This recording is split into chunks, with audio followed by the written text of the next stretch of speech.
Hello नमस्कार छात्रों, आपका मुरली ग्लोबल स्टडी चैनल में बहुत बहुत स्वागत है।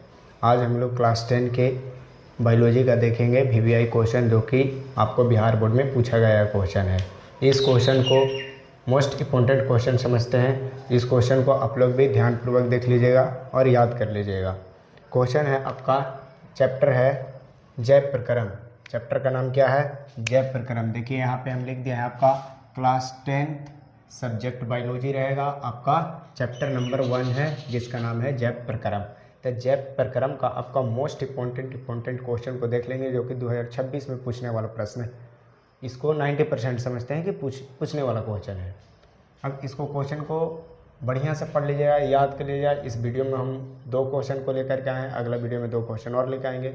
स्पेस नहीं रहता, इसके वजह से आप लोग के लिए इसका हम प्लेलिस्ट बना देंगे। प्लेलिस्ट में आप लोग स्टेप बाय स्टेप जा करके देख लीजिएगा। यहाँ से आपको पार्ट 1 वीडियो हम दिखाते हैं। ये आपका पार्ट 1 वीडियो है। पार्ट 1 में आपका हम सोल्यूशन क्वेश्चन कर रहे हैं, जो कि बिहार बोर्ड में पूछने वाला क्वेश्चन है। इसको बेहतर से सोल्यूशन कीजिएगा। आपका क्वेश्चन नंबर फर्स्ट क्वेश्चन बोलता है आपका कि ऑक्सी हीमोग्लोबिन क्या है। ऑक्सी हीमोग्लोबिन क्या है? ये 2020 और 2019 में पूछा गया है। 2020 और 19 में लगातार, मैंने 19 में पूछा और तुरंत 20 में भी पूछ दिया। तो इसको चांस बनता है कि 2026 में भी पूछा जा सकता है, क्योंकि कई बार से ही पूछा नहीं है। और question Bihar board repeat question करता है। तो ये क्वेश्चन के देखिए आंसर लिखा गया है कि फेफड़ा के वायुकोश, फेफड़ा के जो हम लोग का फेफड़ा होता है, जिसको इंग्लिश में लंग्स भी बोलते हैं, तो फेफड़ा के वायुकोश जहाँ पे वायु स्टोर होता है, जमा होता है, तो बोलता है फेफड़ा के वायु कोश में उपस्थित रक्त कोशिका। जो हम लोग का फेफड़ा होता है, फेफड़ा में वायु कोश जो उपस्थित रहता है, उसमें उपस्थित रक्त कोशिका, उसमें रक्त कोशिका जो उपस्थित रहता है, उपस्थित रक्त कोशिका का हीमोग्लोबिन फेफड़ा में आए ऑक्सीजन, हीमोग्लोबिन जो फेफड़ा में हीमोग्लोबिन उपस्थित रहता है, उसमें आए ऑक्सीजन, फेफड़ा में आता है ऑक्सीजन, उसको हीमोग्लोबिन में मिला देता है। अब बोलता है फेफड़ा में आए हीमोग्लोबिन के साथ मिलकर, किसके साथ? हीमोग्लोबिन के साथ मिलकर ऑक्सी हीमोग्लोबिन बनाता है। क्या बनाता है? ऑक्सी हीमोग्लोबिन बनाता है। इतना बात समझिए कि हम लोग के लंग्स है, लंग्स का एक होता है वायु कोश, जिसको बोलते हैं फेफड़ा का वायु स्टोर करने की स्पेस। अब उसमें क्या होता है कि उसमें होता है रक्त कोशिका मौजूद, और रक्त कोशिका मौजूद होता है। अब वो ऑक्सीजन जो है वायु कोश में जो उपस्थित रहता है ऑक्सीजन, वो ऑक्सीजन हीमोग्लोबिन के साथ मिल जाता है, तब बन जाता है क्या? Oxy haemoglobin. मैंने इतना बात समझिए कि हीमोग्लोबिन जो है ऑक्सीजन के साथ मिल जाएगा तो क्या बन जाएगा? Oxy haemoglobin. ये आपका क्वेश्चन हमको लगता है कि बेहतर से समझ में आ गया होगा। क्वेश्चन ज़्यादा डिफिकल्ट है नहीं, फिर से देख लेते हैं एक बार और रिपीट आप लोग कर दे रहे हैं। क्वेश्चन में बोल रहा है कि ऑक्सी हीमोग्लोबिन, ऑक्सी नाम से ही पता चल रहा होगा, ओ से ऑक्सीजन, ऑक्सी। तो ऑक्सी हीमोग्लोबिन क्या है? 2020 में पूछा, फिर 2019 में पूछा, तो मोस्ट इंपॉर्टेंट क्वेश्चन होता है। बोलता है इसमें कि फेफड़ा के वायु कोश में, किसमें? फेफड़ा के वायु कोश में उपस्थित रक्त कोशिका का हीमोग्लोबिन फेफड़ा में आए ऑक्सीजन के साथ मिलकर ऑक्सी हीमोग्लोबिन बनाता है। क्या बनाता है? ऑक्सी हीमोग्लोबिन बनाता है। कब? जब ऑक्सीजन के साथ हीमोग्लोबिन मिल जाएगा तब क्या बना देगा? Oxy haemoglobin. चलिए ये क्वेश्चन क्लियर हो गया। नेक्स्ट क्वेश्चन आपका है 2 नंबर क्वेश्चन इसमें लिया है। 2 नंबर में क्वेश्चन में बोलता है कि स्वपोषी पोषण तथा विषम पोषी पोषण में क्या अंतर है। ये 2023 में क्वेश्चन पूछा था, 2023 में पूछा गया क्वेश्चन है। समझ लिया, 23 में मैंने 26 में, 3 साल बाद पूछ भी सकता है। बढ़िया क्वेश्चन हो जाता है। ये आपका चैप्टर 1 ही में पढ़ना है, जैव प्रक्रम में।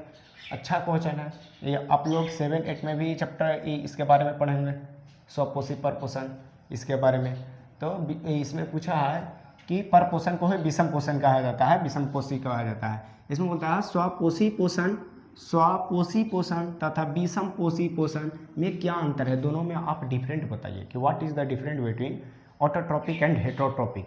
इसको इंग्लिश में क्या बोल सकते हैं? What is the difference between autotrophic and heterotrophic. कहने का मतलब है कि स्वपोषी पोषण तथा विषम पोषी पोषण में क्या अंतर है, दोनों में अंतर बताइए। 2023 में क्वेश्चन पूछा है, इंपॉर्टेंट क्वेश्चन होता है, इसको ज़्यादा कोई डिफिकल्ट है नहीं, अंतर लिख देना है, दोनों तरफ अंतर लिख दिए। इसको अच्छा से डिस्क्राइब करके एक बार पढ़ लेते हैं, देख लेते हैं, आप समझ लीजिएगा, समझने की कोशिश कीजिएगा, जरूर समझिएगा, ज़्यादा डिफिकल्ट क्वेश्चन है नहीं।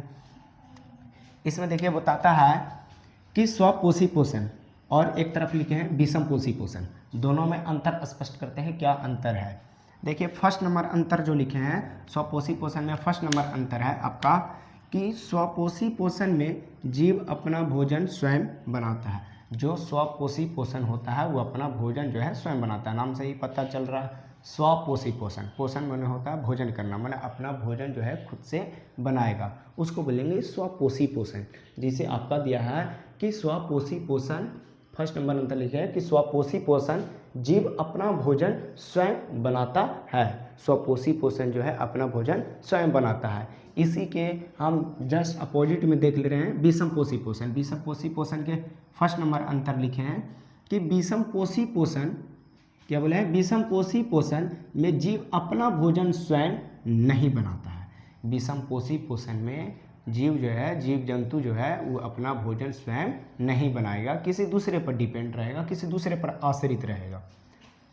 सेकंड नंबर आपका अंतर लिखे हैं स्वपोषी पोषण में। सेकंड नंबर अंतर आपका है कि स्वपोषी पोषण केवल हरे पेड़ पौधा में होता है। स्वपोषी पोषण जो है केवल हरे पेड़ पौधा में उपस्थित होता है, न कि सभी जंतु और जीव में होता है, सभी जीव जंतु प्राणी में नहीं होता। ओनली फॉर किस में रहता है, तो हरे पेड़ पौधा में उपस्थित रहता है। चलिए अगला अंतर देख लेते हैं सेकंड नंबर।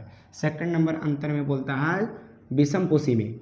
विषम पोषी में दूसरा का अंतर क्या लिखे हैं, देखिए बोलता है इसमें कि विषम पोषी पोषण केवल जंतुओं में होता है।